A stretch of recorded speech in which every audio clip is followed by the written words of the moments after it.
A je to tu. Koniec školského roka a po finále Stanleyho pohára aj koniec hokejovej sezóny. Tak ako na pol roku, tak aj teraz si dáme vysvedčenie slovenských hráčov. Rozhodol som sa však, že známku dostane len ten, čo odohral viac ako 20 zápasov a preto tu mám hneď 4 mená, ktoré som ohodnotil len slovne. Nezabudni si pozrieť aj video z konca januára, nájdeš ho v popise videa. Juraj Slavkovský, 1 mínus. Juraj sa až do januára celkom trápil, ale potom to rozbalil naplno. Jeho druhá sezóna bola nakoniec výborná a ukázala, že sa Juraj NHL chytil. V Montreale sa sleduje každý jeho krok a zdá sa, že Slavko si na túto pozornosť konečne zvykol. Caulfieldom a Suzukim vytvorili obávanú lineu, ktorá v druhej polovici sezóny bodovala takmer každý zápas. V poslednom dueli sa dostal na hodnotu 20 gólov a 50 bodov, za čo dostal bonus k svojej zmluve. Klub už začal riešiť jeho nový kontrakt a predpokladá sa, že už teraz v lete ho Juraj podpíše. Otázkou je, či pôjde o krátkodobejší bridge kontrakt alebo dostane plnú paľbu na 8 rokov. Juraj sa predstavil aj na majstrovstvách sveta, kde ho ale kopec ľudí kritizovalo, jednoducho preto, lebo ľudia na tieto nadpisy klikajú. Avšak za mňa mal celkom dobrý šampionát a mal bod na zápas. Tomáš Tatár, 3 minus. Tomášovi nechávam 3, v Kolorade sa mu príliš nedarilo a tak trade do Seattle mal byť pre neho vykúpením. Tam mal veľmi dobrý začiatok, ale postupom času sa znova prepadal do bottom 6 a na konci sezóny, keď už bolo jasné, že Krakeni nepostupia do play-off, sa dokonca niekoľkokrát ani nezmestil do zostavy. Na šampionáte však ukázal, že je schopný líder reprezentácie a možno si vďaka výkonom na majstrovstvách sveta zachránil kariéru v NHL. Martin Pospíšil 2+. Pospíšilov príbeh je krásna story o nevzdávaní sa a bojovnosti. Martina protihráči kvôli jeho tvrdej hre určite nemajú radi. Dlhé roky bojoval na farme a prekonal viacero otrasov mozgu.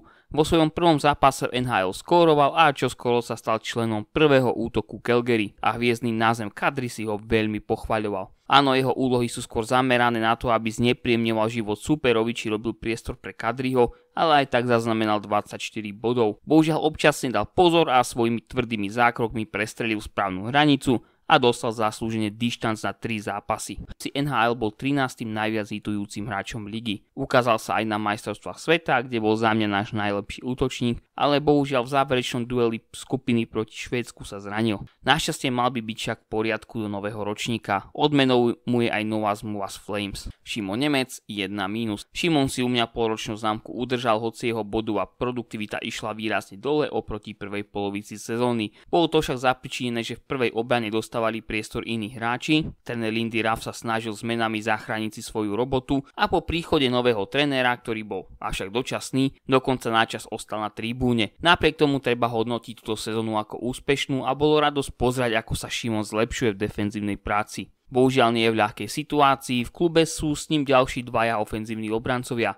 Luke Hughes má okrem kvality výhodu vo svojom príbuzenskom vzťahu s hlavnou hviezdou tímu a Dougie Hamilton má zasa skúsenosti a poriadne nabitý kontrakt. Som si však istý, že kvalita zvíťazí a Šimon sa stane lídrom obranných radov Devils. Martin Fehervári 2. Fehimu som vďaka play-off zlepšil o maličko známku. Martin sa v polovici sezóny zranil, ale po návrate hral výborne a predvádzal svoju typickú hru s množstvom hitov.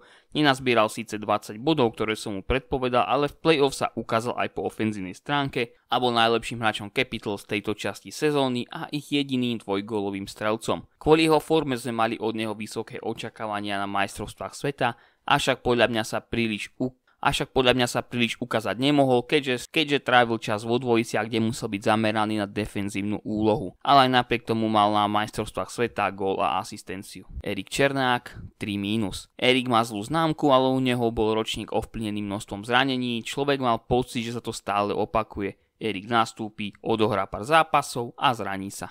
Černák strašne chcel ísť na majstrovstvách sveta, avšak zranenie prišlo aj v play-off a tak šampionát vynechal. Nekompromisný obranca má zmluvu ešte na 6 rokov, avšak som čítal, že jeho 5,2 miliónová zmluva bude v budúcnosti blesky bolieť. Tampa priviedla aj Ryana McDonacha a tak sa špekuluje o možnej Erikovej výmene. Mohol by skúsiť po ňom siahnuť nejaký ambiciózny tím, ktorý potrebuje víťazný typ. Erik sa totižto v Tampe naučil vyhrávať. Adam Ružička 5. Čo k Adamovi napísať? V Calgary som od neho čakal viac, dokonca dostával aj šancu v prvých 2 formáciách. Jeho výkony však išli zostupnou tendenciou, k tomu nasledovala výmena do Arizony.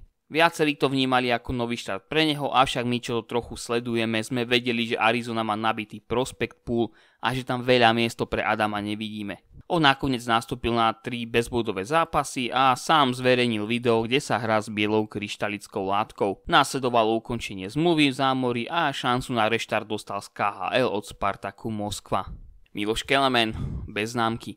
Miloš dostal šancu na 10 zápasov v NHL, ale o tom, že Arizona má veľa mladých talentovaných útočníkov, sme už hovorili. Na farme v Tucsone sa mu fakt darilo, získal 32 bodov v 54 zápasoch. Ukázal sa aj veľmi dobre na majstrovstvách sveta, kde 3-krát skóroval a mal 2 asistencie. Hovorí sa, že v Utahu, kam sa organizácia Arizony presťahovala, by chceli odchovanca zvolená podpísať aj na ďalší rok. Patrick Koch, bez známky, zmluvu v Utahu má už Patrick Koch, tvrdý, obrovský, nekompromisný obranca, sa manažmentu týmu naozaj páči.